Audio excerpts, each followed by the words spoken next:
Meu nome é Carmen, e há 2 anos vivo nas ruas desta cidade que devora gente como se fossem apenas números em estatísticas. Antes de tudo desmoronar, eu trabalhava como zeladora noturna num prédio comercial do centro, tinha meu cantinho, alugado num cortiço na periferia, pagava minhas contas em dia e ainda conseguia mandar alguns trocados para minha mãe no interior.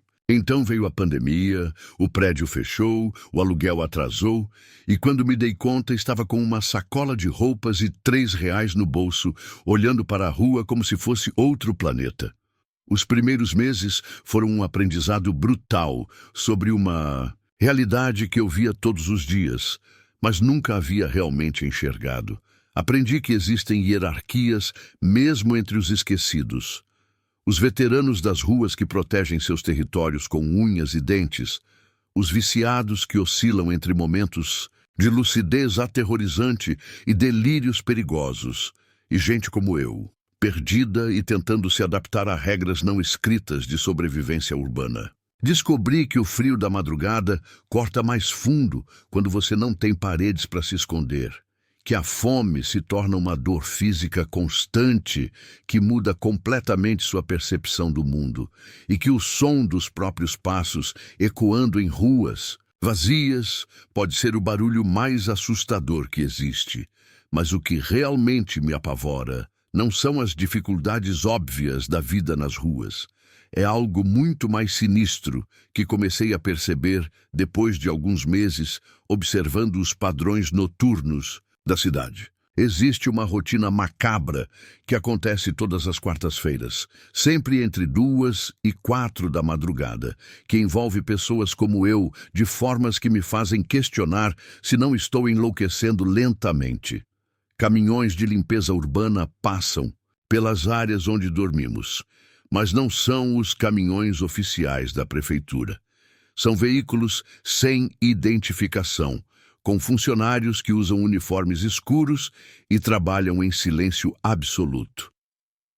A primeira vez que presenciei a operação, estava escondida atrás de um container de lixo próximo ao terminal rodoviário, tremendo de frio e tentando dormir apesar do barulho constante do tráfego. Vi quando o caminhão parou perto de onde Joaquim costumava se acomodar para passar a noite. Joaquim era um senhor de 60 e poucos anos, ex-mecânico que havia perdido tudo depois de um derrame que o deixou com dificuldades de fala e movimento. Ele era inofensivo, quieto e sempre dormia profundamente devido aos remédios que conseguia no posto de saúde. Os homens do caminhão se aproximaram dele com uma eficiência perturbadora, verificaram se estava inconsciente e então, simplesmente, o carregaram para dentro do veículo junto com seus pertences.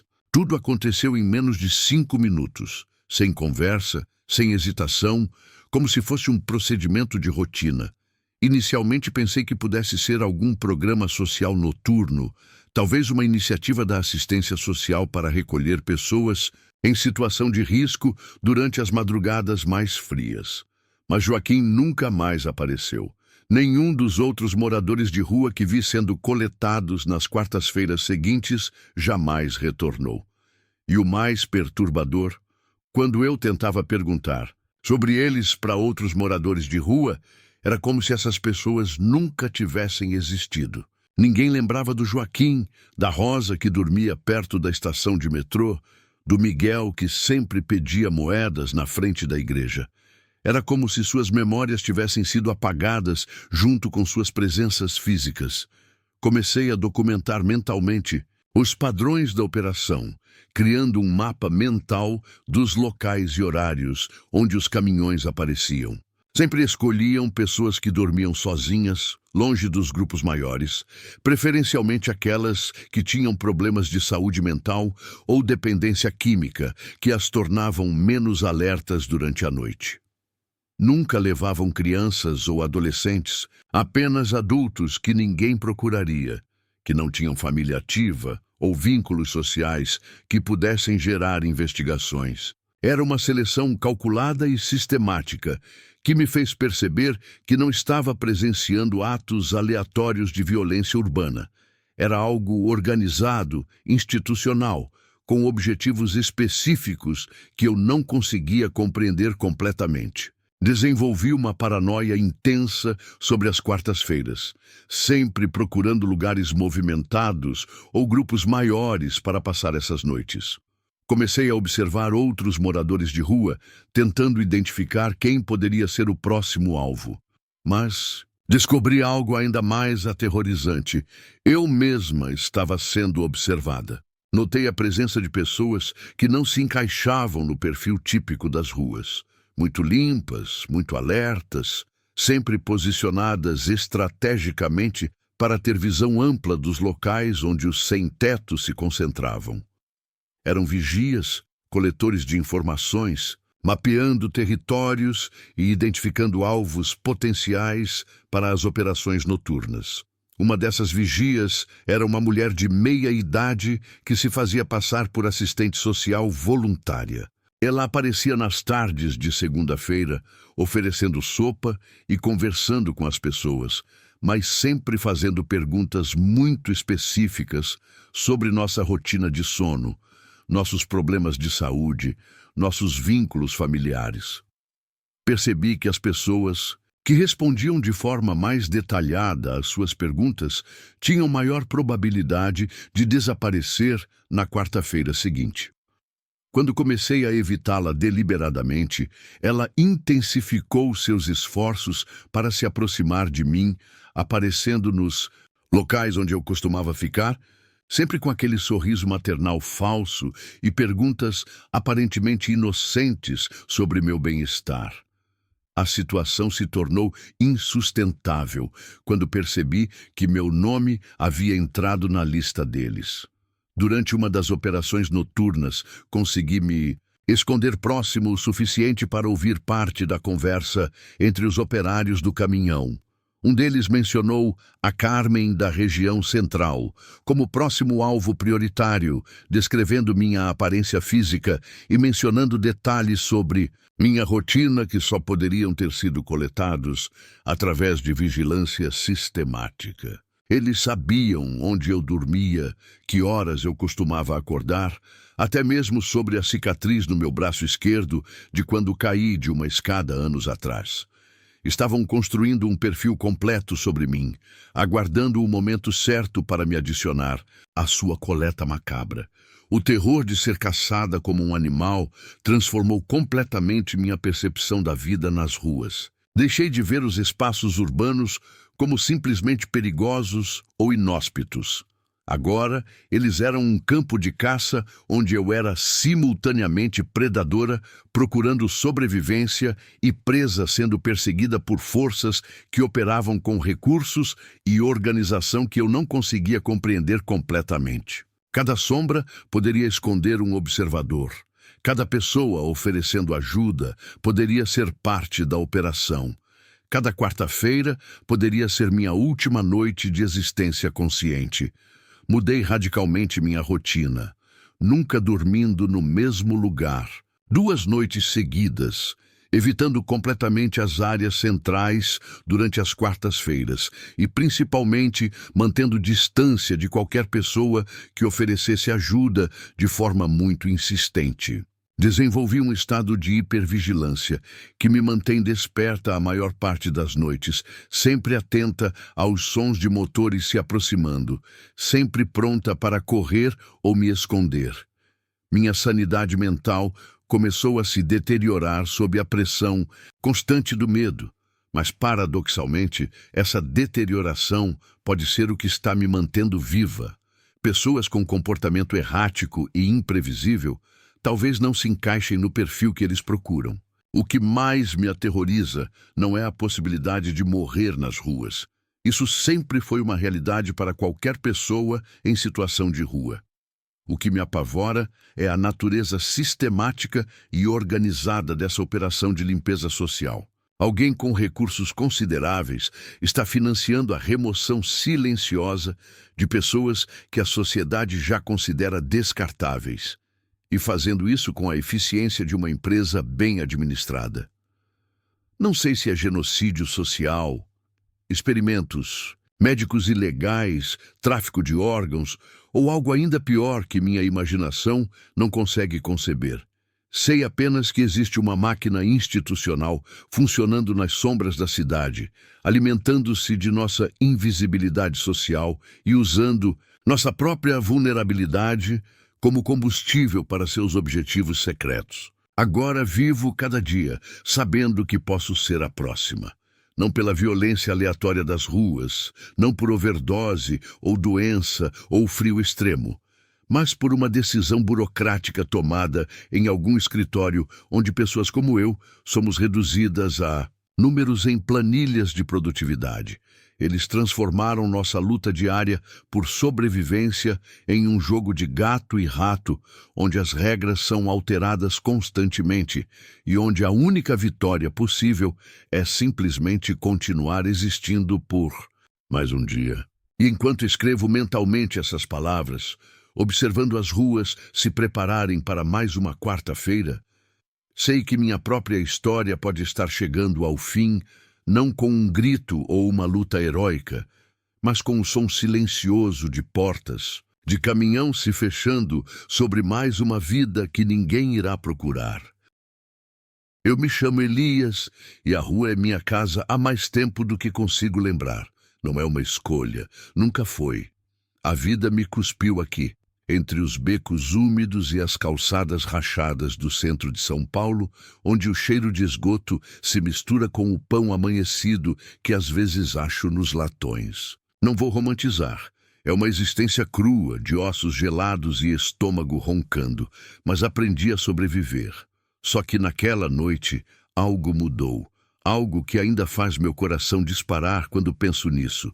Mesmo agora, semanas depois, com o sol batendo no meu rosto enquanto escrevo isso num caderno que roubei de uma papelaria. Era uma noite abafada, daquelas em que o calor gruda na pele como uma segunda camada. Eu estava encolhido num canto da Praça da Sé, perto da catedral, onde o chão de pedra ainda guarda um pouco do calor do dia. Minha coberta, um pedaço de lona rasgada, estava esticada sobre o corpo, mas não ajudava muito contra os mosquitos. A praça estava silenciosa, o que é raro. Normalmente há o burburinho dos bêbados, o choro de alguma criança perdida ou o ronco de um carro de polícia. Mas naquela noite, nada. Só o vento, que parecia carregar um peso estranho, como se estivesse segurando o fôlego. Eu já tinha aprendido a não confiar no silêncio. Na rua, o silêncio é um aviso. É quando os instintos gritam que algo está errado, mesmo que você não veja o que é. Levantei a cabeça devagar, os olhos varrendo a praça. As sombras das árvores dançavam com o vento, projetadas pelos postes de luz amarelada. A catedral, com suas torres escuras, parecia mais alta, mais imponente, como se estivesse me encarando. Foi então que vi o homem. Ele estava do outro lado da praça, parado sob um poste apagado. Não sei como não o notei antes. Era alto, magro, com uma postura rígida, como se alguém tivesse enfiado uma vara nas costas dele. Usava um casaco longo, preto, que parecia caro demais para aquele lugar. O rosto dele... Bom, eu não conseguia ver direito. A sombra do poste cobria a cabeça, mas senti ele me olhando. Não era um olhar casual, como o de alguém que cruza com você na rua. Era pesado, como se ele estivesse me dissecando, vendo através da minha pele, dos meus ossos, direto para o que sobrou da minha alma. Tentei ignorar. Voltei a me deitar, puxei a lona até o queixo e fechei os olhos. É só um cara, pensei. Algum ricaço perdido ou um doido qualquer. Mas meu coração não desacelerava. Cada batida parecia ecoar no peito, como se estivesse chamando atenção. E então ouvi. Passos, lentos, deliberados, o som de sapatos caros contra a pedra. Eles vinham na minha direção. Não sei por quê, não me levantei e corri. Talvez porque a rua me ensinou a não mostrar medo. Quem demonstra fraqueza vira presa, dos outros moradores, dos ladrões, até da polícia. Então fiquei ali, fingindo dormir, mas com todos os sentidos em alerta. Os passos pararam, perto, perto demais. Senti um arrepio na nuca, como se alguém estivesse respirando ali, a centímetros de mim. Mas não havia som de respiração, nem calor, nem nada. Só uma presença, fria, errada. Abri os olhos, só uma fresta, o suficiente para ver. Ele estava ali, agachado ao meu lado, tão perto que eu podia ver o brilho dos botões do casaco dele. O rosto. Meu Deus, o rosto. Não era humano. Não sei como explicar. Era como se alguém tivesse tentado esculpir um rosto em cera, mas não terminou o trabalho. Os olhos eram buracos, fundos, sem brilho, mas eu sabia que estavam me vendo. A boca era uma linha torta, como se tivesse sido cortada com uma faca cega, e ele sorriu. Um sorriso que não era sorriso, que era fome. Elias, ele disse, e minha alma gelou. A voz não era alta, mas parecia vir de dentro da minha cabeça, como se ele tivesse invadido meus pensamentos. Você já sentiu o vazio, não é? O buraco que não explica. Eu não respondi, não conseguia. Minha garganta estava travada, como se mãos invisíveis a apertassem. Ele se inclinou mais e o cheiro não era de perfume caro, nem de suor, nem de nada que eu conhecesse. Era um cheiro de terra úmida, de coisa morta há muito tempo. Ele estendeu a mão, os dedos longos, finos, com unhas que pareciam garras. Eu queria gritar, correr, mas meu corpo não obedecia. Era como se ele tivesse me prendido ali, só com aquele olhar. Você não precisa disso, ele continuou. A voz agora um sussurro que parecia raspar minha mente. Da dor, da fome, do frio. Eu posso tirar tudo. Posso te dar um lugar quente, uma cama, um prato cheio. Só precisa me deixar entrar. Eu não sabia o que ele queria dizer, mas cada palavra parecia cavar um buraco no meu peito. Era tentador, sabe? A ideia de não sentir mais frio, de não acordar com o estômago implorando, de não ser invisível para os outros. Mas havia algo na voz dele. Algo que não prometia alívio. Prometia prisão. Então, do nada, um barulho cortou o ar. Um latido, alto, feroz, vindo de algum canto da praça. Era o tigre, um vira-lata que às vezes dividia comigo um pão velho. Ele veio correndo, os dentes à mostra, o pelo eriçado como se tivesse visto o diabo. O homem, ou o que quer que fosse aquilo, se levantou rápido, como se o latido o tivesse assustado. Ele olhou para o tigre, depois para mim, e o sorriso torto voltou. Você vai me chamar, Elias, mais cedo ou mais tarde. E então ele sumiu. Não correu, não caminhou. Num piscar de olhos, ele não estava mais lá. O tigre parou ao meu lado, ainda rosnando, os olhos fixos no ponto onde o homem estava. Eu me sentei, o coração batendo tão forte que achei que ia explodir. A praça estava vazia de novo, mas o silêncio não era mais o mesmo. Era como se algo tivesse ficado, uma mancha no ar, um peso que eu ainda sinto às vezes, mesmo agora. Desde aquela noite não durmo mais na Sé. Me mudei para os becos da Liberdade, onde as luzes dos restaurantes ficam acesas até tarde, e o movimento me faz sentir menos sozinho. Mas não importa onde eu vá, sinto ele. Não o vejo, mas sei que está por aí, esperando. Às vezes, quando o vento sopra mais frio, ouço meu nome, baixo, como se o ar estivesse me chamando. E o pior, uma parte de mim, aquela que está cansada de sentir fome, frio, medo, quer responder. Eu sou Mariana, e a rua me engoliu há 4 anos. Não vou contar a história de como vim parar aqui, porque não é isso que importa. O que importa é o que aconteceu naquela noite, no viaduto do Chá, em São Paulo. Vivo entre os vãos de concreto e os becos do centro, onde o cheiro de café velho das lanchonetes se mistura com o óleo queimado dos carros e o mofo das marquises. De dia, revisto latas de lixo atrás de algo que dê para vender ou comer. De noite, tento achar um canto onde o vento não corte tanto e os olhares dos outros não pesem. Mas naquela noite o peso não veio dos olhares. Veio de algo que eu nunca vou esquecer. algo que ainda faz minhas mãos tremerem enquanto escrevo isso num caderno que achei jogado numa praça. Era uma noite fria, o tipo de frio que morde os ossos e faz você sentir cada rachadura na pele. Eu estava encolhida debaixo do viaduto, num canto onde o concreto forma uma curva que bloqueia um pouco o vento. Minha cama era um cobertor puído, tão fino que parecia mais um véu, e eu estava embrulhada nele, tentando guardar o calor do corpo. Tinha uma garrafa plástica com água ao meu lado, e minha bolsa, um saco de pano com um zíper quebrado, estava apertada contra o peito, como se fosse a última coisa me segurando no mundo. O viaduto zumbia com o som dos carros passando em cima, mas ali embaixo era quieto, só o eco distante de pneus e o gotejar de alguma infiltração nas vigas. Você aprende a sentir o perigo na rua. Não é só instinto, é como se o ar mudasse, ficasse mais denso, mais afiado.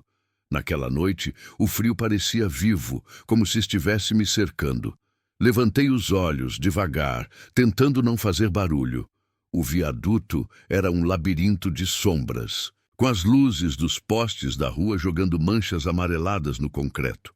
As vigas pareciam mais altas, mais pesadas, como se quisessem desabar em cima de mim. Foi então que ouvi.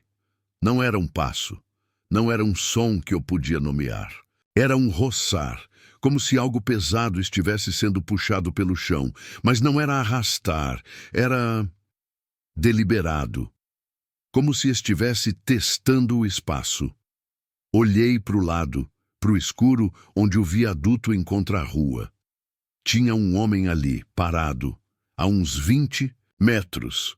Não sei como não vi ele antes. Era baixo, atarracado, com uma jaqueta de couro que parecia velha, mas bem cuidada. O rosto dele estava escondido pela sombra, mas dava para ver que ele estava virado para mim. Não se mexia, só olhava. Meu coração deu um salto, mas eu já vi de tudo na rua. Bêbados, ladrões, malucos. Pensei que era só mais um, mas algo nele me fez ficar quieta. O jeito que ele estava parado, tão rígido, tão certo, como se soubesse que eu não ia correr. Tentei me convencer que era só paranoia. É só um cara, Mariana. Murmurei para mim mesma baixo para não chamar atenção. Puxei o cobertor mais para cima e fechei os olhos, mas o frio na nuca não ia embora. Então, ouvi de novo, aquele roçar mais perto agora, como se ele estivesse se arrastando, mas sem pressa. Cada som era um aviso, e meu corpo inteiro gritava para eu me mexer. Mas a rua me ensinou que às vezes é melhor ficar quieto, fingir que não existe, porque correr pode te fazer mais visível. O roçar parou, tão perto que eu senti o ar mudar, como se alguém tivesse aberto uma geladeira ao meu lado. Abri os olhos, só uma fresta, e ele estava ali, a menos de 2 metros, agachado. O rosto dele, meu Deus, o rosto, não era deformado, mas era errado. A pele era lisa demais, como cera derretida, e os olhos eram pequenos, fundos, com pupilas que pareciam engolir a luz. Ele sorria, mas era um sorriso que não chegava aos olhos, um sorriso que parecia copiado de alguém que nunca sentiu alegria. O cheiro dele era pior, um misto de álcool rançoso e algo doce, como fruta podre, que fez meu estômago revirar. Mariana, ele disse, e minha alma congelou. A voz era fina, quase infantil, mas tinha um peso, como se cada palavra fosse um prego sendo martelado na minha cabeça. Como ele sabia meu nome? Na rua, ninguém sabe meu nome. Sou só a moça do viaduto ou a que cata lata. Você tá sozinha, não tá? Sempre sozinha. Eu posso mudar isso. Eu não conseguia falar. Minha garganta estava seca e minhas mãos tremiam tanto que o cobertor escorregou. Ele se inclinou mais e a luz do poste pegou o rosto dele. Os dentes eram tortos, pequenos, como se pertencessem a uma criança, mas amarelados, gastos. Ele esticou a mão e eu vi que os dedos eram curtos, grossos, com unhas tão roídas que sangravam nas bordas. Eu sei o que você sente, ele disse, a voz agora mais lenta, como se estivesse saboreando as palavras. O frio, a fome, a saudade. Eu posso tirar isso. Posso te dar um lugar onde ninguém te ignora. Era como se ele tivesse lido minha alma. Eu pensei na minha irmã, que não vejo há anos, no calor da casa onde cresci, no cheiro de café que minha mãe fazia. Ele sabia disso tudo e usava contra mim. Cada palavra era uma corda, me puxando para um lugar que eu não queria ir. Mas tinha algo naquela voz, naquela presença, que não era humano, não era bondade, era fome, disfarçada de promessa. Eu me forcei a sentar, o coração batendo tão forte que parecia que ia rasgar o peito. Minha mão achou a garrafa plástica e eu a segurei como se fosse uma arma. Sai daqui, falei, a voz tremendo, mas com raiva. Não te conheço, não quero nada com você. Ele riu, um som agudo, como vidro trincando. Você não precisa me conhecer, Mariana, eu já te conheço. Ele se inclinou mais, tão perto que eu senti o hálito dele, azedo e frio. Você vai querer. Quando o frio te quebrar, quando ninguém mais te olhar, você vai me chamar. Eu estava apavorada, mas a rua me ensinou a lutar. Joguei a garrafa na direção dele, não para acertar, mas para ganhar tempo. Ele não se mexeu, só ficou olhando, o sorriso ficando mais largo, como se eu tivesse feito exatamente o que ele queria. Então, um barulho veio de cima, o ronco de um carro no viaduto, seguido por vozes, risadas, como se um grupo de jovens tivesse parado ali para conversar. O som quebrou o silêncio e ele virou a cabeça rápido, como se tivesse sido pego no flagra. Eu não esperei. Peguei minha bolsa, o cobertor e corri. Corri pelo beco, subindo as escadas do viaduto, o ar queimando nos pulmões. Não olhei para trás, mas sentia ele, como uma sombra grudada nas minhas costas. Só parei quando cheguei na Praça dos Andradas, onde as luzes dos bares e o movimento das ruas me fizeram sentir que ainda estava viva. Agora evito o viaduto do chá. Durmo mais perto do mercado municipal, onde o cheiro de frutas e o barulho dos feirantes me ancoram no mundo. Mas ele está lá, em algum lugar. Não vejo, mas sinto. Um frio que não explica, um vazio que não é só meu. Às vezes, quando o vento sopra e o silêncio pesa, ouço meu nome, baixo, como se ele estivesse me chamando. E o pior é que, nas noites mais duras, quando a solidão aperta e a fome queima, uma parte de mim quer responder, quer saber o que ele oferece. E esse desejo, mais que qualquer coisa, é o que me mantém acordada, com medo de fechar os olhos. Olá, pessoal! Se você chegou até o final dessa história, espero que tenha gostado. Peço que deixe um like para apoiar o canal, compartilhe o vídeo com seus amigos e se inscreva para não perder as próximas histórias. Não esqueça de ativar o sininho para receber as notificações. Também quero saber que horas são, onde você está assistindo. Deixe um comentário com o horário. Estou curioso para saber quem enfrentou essa história de dia ou de madrugada. Até a próxima.